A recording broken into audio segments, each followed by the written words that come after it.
জাতিসংঘ কোথায়? জাতিসংঘের বিবেক কোথায়? এই গণহত্যা বন্ধ করতে হবে। সারা পৃথিবীতে মুসলমান একত্রিত হয়েছে, এই বর্বরচিত হামলা বন্ধ করতে হবে।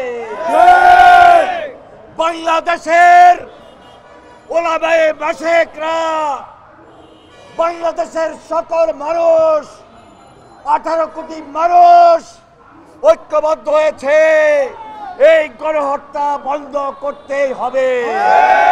ইসরায়েলিদের কালো হাত এগিয়ে দাও, ঘুরিয়ে দাও। নারায়ে তাকবীর, জাতীয়তাবাদী উলামা দল জিন্দাবাদ জিন্দাবাদ। এই ইসরায়েল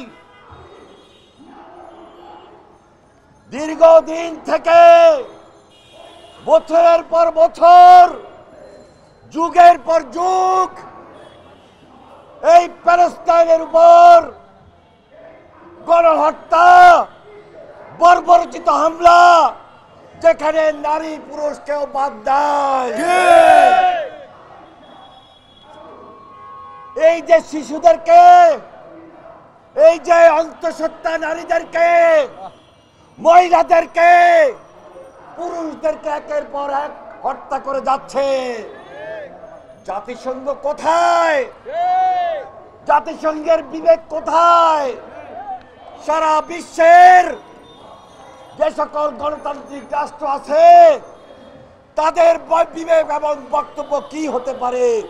এই ওয়ার্ল্ডের মানুষ, এই পৃথিবীর মানুষ, এই পৃথিবীর মুসলমান উম্মাহ আজকে দেখতে চায়, জানতে চায়, যার কারণে আমাদের এই প্রতিবাদের ভাষা।